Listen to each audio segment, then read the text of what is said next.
It's set by the clamp and the roller. He doesn't have any adjustment on it. But if you put it too far, you put it too short, you could use a jig like this here. I could use a jig like that just as easily, yeah. It's, but anyways, my fingertips aren't strong enough to hold this, this small blade for the length of time required over a stone, so, and that's why I made that little jig. Now, I've seen these made out of a piece of hardwood as well. I mean, that it could be done just as easily. It's just that the aluminum is nice and small. You also could use your, Or that. Your Dixie, so you could use it. Yeah. So, but that's basically it, and it very quickly comes out of there and back in place, and away you go again. Just leave it on there for a second. So this is just the earlier version of the Mark II that Rob has. This is an earlier version and I think they still sell it. This one's about $65 or something, the Mark II, and this is $48 or something like that. But you can still buy this one. Not good enough for Rob. Oh, and it has a cam that Wayne was talking about on the end. Actually, I put this back piece on. It's probably a bit of overkill. The clamp by itself will hold the blade in place, and then it would probably fit quite nicely in that one or Rob's. Yeah. So it's just, the small blade, as you can imagine, is a little tough to hang on to. So. Would your blade fit in this one? I think it would, wouldn't it? Or is it still short enough? No, it's too short for there. Yeah. Yeah. So, anyways, that's that. Thank you. Did anyone else bring in any sharpening equipment or got any questions about sharpening? I just wanted to talk about this for a second. Sure.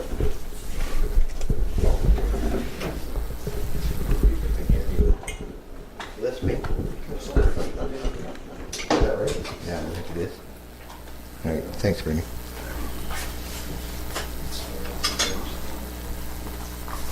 Okay, the thing about sharpening, we've seen there's all different systems. They all work. The thing is to whatever one you have, or if you don't have one, pick one and stick with it a while, get used to it. And what you want to do is try to get consistency, because sharpening's no fun. You want to get your sharpening done as quick as you can and get back to the fun stuff, right? So that's the idea behind this board that I use. I have it set up with a little mat here, and my water stone fits in there nicely. It has a what do you call that? A board on the edge, so it's like a bench hook. It hooks over the edge of my bench, and it just sits there. But then I also have these other pieces of wood that I've added for different blades that I have. I know this one because I just put that one on the other day. Mike, can you flip the board around and face it this way so the guys in the back can see? Sure. There we go. The idea behind that is just go small enough that way. Yeah. No, it doesn't.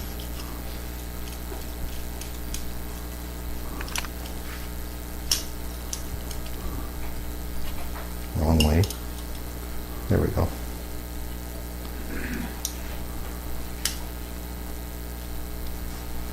Okay, so the idea behind this is I can, yeah, there we go. I can set my blade so I get the same projection every time. So I should be able to just go right back to sharpening. I'm going to go to my finest side here, 1000. And I should just be able to pick oh, it's loose. I didn't tighten it enough.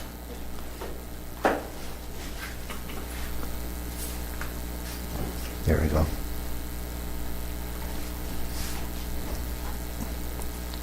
It's in there, right? Yep, it's in there.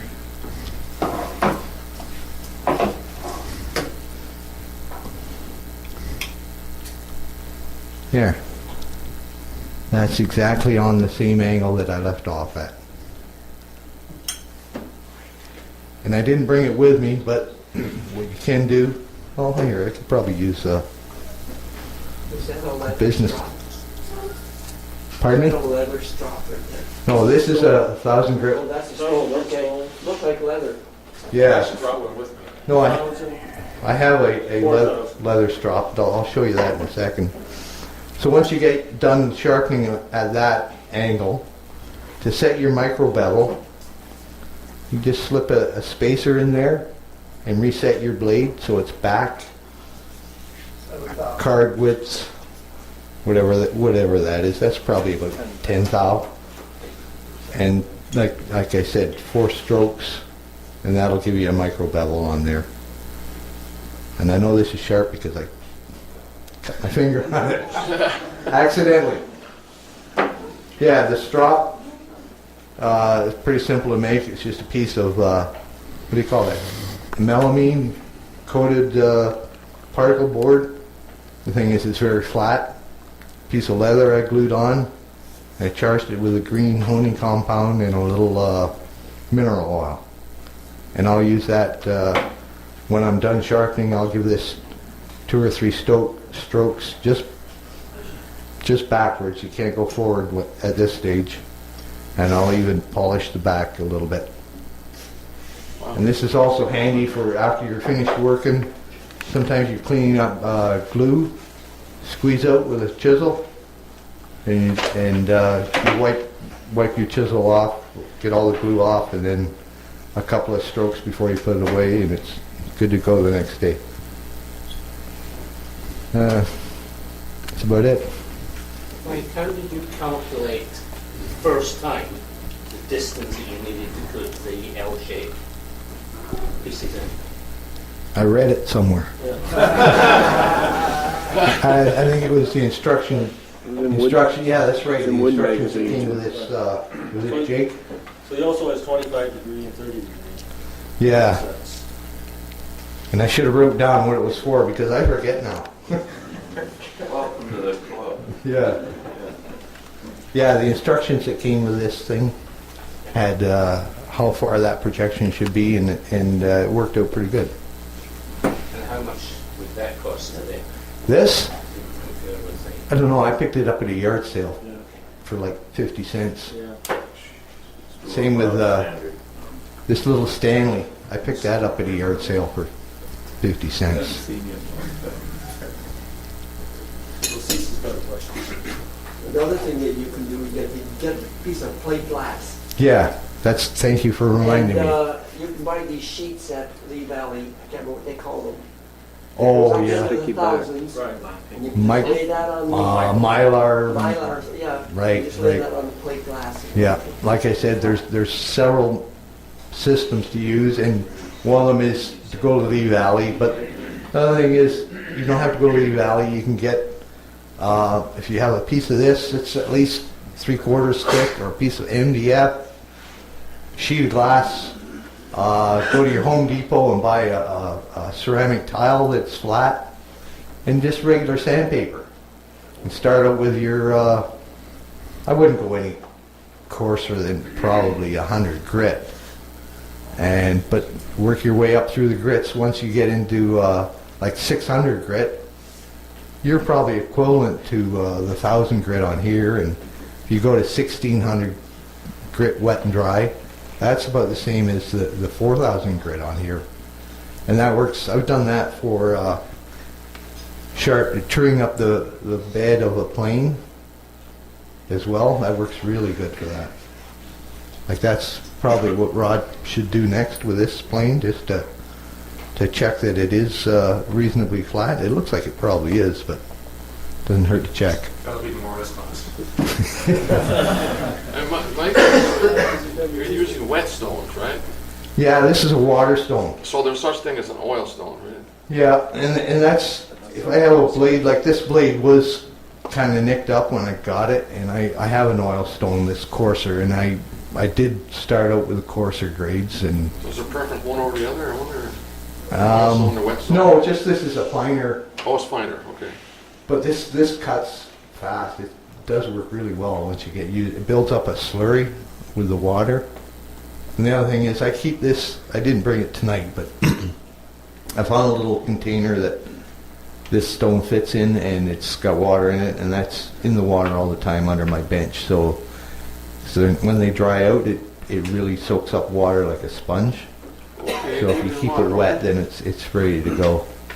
Is that an Arkansas stone? No, it's a Lee Valley stone. Well, what is Arkansas, water or oil? I don't know. I don't know. Is it? There's even, they get into Nakamura, Japanese. There's guys that have a Nakamura stone that they'll put on their water stone for an even finer grit. Certainly would be, could you use one of those to? Yeah, I use that. Yeah, it works good. The only downside of this is they're rather cheaply made, and maybe this one's worn out a bit, but you can see the play in the bearing there, or the wheel. No. So you have to be careful that you're keeping your pressure centered over the wheel and not rocking one side or the other. Whereas Rob's is much wider than that. Yeah. But that too, Probably buy some new chisels. that has its advantages too, because when you're sharpening a plane iron, you don't want it to be 90 degrees across the whole way. You want a couple of thou radius on either corner, so that when you're using it on your wood, you're not your corners aren't digging in and leaving plane tracks. And this will give you that. You can pressure on one side or the other. For the Mark II for about $25. Oh, is there? Yeah, Lee's always got attachments for everything. Rob will have that next weekend.